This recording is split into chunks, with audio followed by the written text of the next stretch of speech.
আমি জেল যাবলৈ কেতিয়াও ভয় কৰা নাই, ভৱিষ্যতৰ ভয় নকৰো। এনেকুৱা জেলত আমি সদায় আদৰণি জনাওঁ। অসমৰ মুখ্যমন্ত্ৰী ডাঙৰীয়া, আপুনি কাৰো ডিঙি চেপি বাক স্বাধীনতা গুৰুত্ব কৰিব নোৱাৰে। ইয়া আমাৰ সাংবিধানিক অধিকাৰ। সংখ্যালঘুৰ ওপৰত অত্যাচাৰ বন্ধ কৰক। হিমন্ত বিশ্ব শৰ্মা মুৰ্দাবাদ।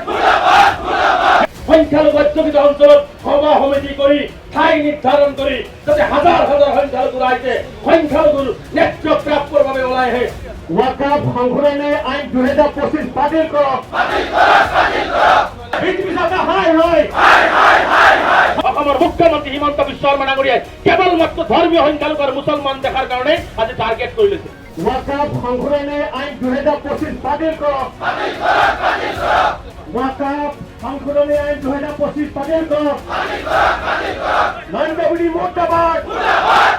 নৰেন্দ্ৰ মোদী মুৰ্দাবাদ। আমি আৰু স্পষ্ট কথা, আমি জেল যাবলৈ কেতিয়াও ভয় কৰা নাই, ভৱিষ্যতৰ ভয় নকৰো। এনেকুৱা জেলত আমি সদায় আদৰণি জনাওঁ। কিন্তু একেবাৰে স্পষ্ট, অসমৰ মুখ্যমন্ত্ৰী ডাঙৰীয়া ভীৰু ভয় খাইছে, ভয়াতুৰ, যাৰ কাৰণে আমচুৰ আন্দোলন তেওঁলোকে ৰোধ কৰিব বিচাৰিছে। আমচুৰ আন্দোলন ভয় কৰি পুলিচ লগাই দিছে, পুলিচ লগাই দিছে। আমচুৰ সভাপতিৰ ঘৰত পুলিচ পঠিয়াই দিছে। হয় কি অপৰাধী নেকি? হয় কিবা উগ্ৰপন্থী নেকি? হয় কিবা বেয়া কাম কৰিছো? কেইবাজনৰ জিলা সভাপতি, কেইবাজনৰ কেন্দ্ৰীয় সতীৰ্থক এতিয়ালৈকে থানাত আবদ্ধ কৰি ৰখাইছে, এতিয়ালৈকে এৰি দিয়া হোৱা নাই। পাছৰ পৰা টানি টানি চুচুৰাই নমাই হৈছে।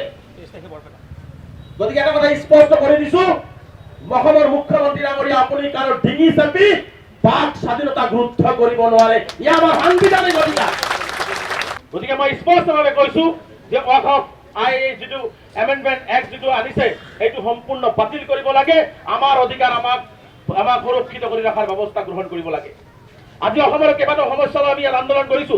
অসমৰ মুখ্যমন্ত্ৰী হিমন্ত বিশ্ব শৰ্মা ডাঙৰীয়াই কেৱল মাত্ৰ ধৰ্মীয় সংখ্যালঘু আৰু মুছলমান দেখাৰ কাৰণে আজি টাৰ্গেট কৰি লৈছে। আজি কোনোবাই স্কুল খুলিব নোৱাৰে, কোনোবাই সাংবাদিকতা কৰিব নোৱাৰে।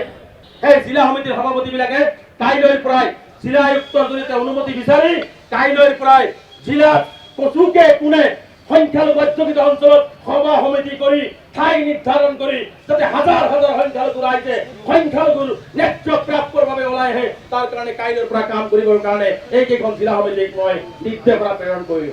ওয়াকাফ সংশোধনী আইন 2025 বাতিল কৰক। ওয়াকাফ সংশোধনী আইন 2025 বাতিল কৰক।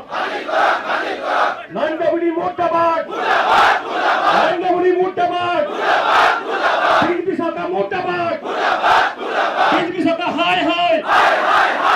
বিজেপি চৰকাৰ হায় হায়। সংখ্যালঘুৰ ওপৰত অত্যাচাৰ বন্ধ কৰক। সংখ্যালঘুৰ ওপৰত অত্যাচাৰ বন্ধ কৰক। হিমন্ত বিশ্ব শৰ্মা মুৰ্দাবাদ। হিমন্ত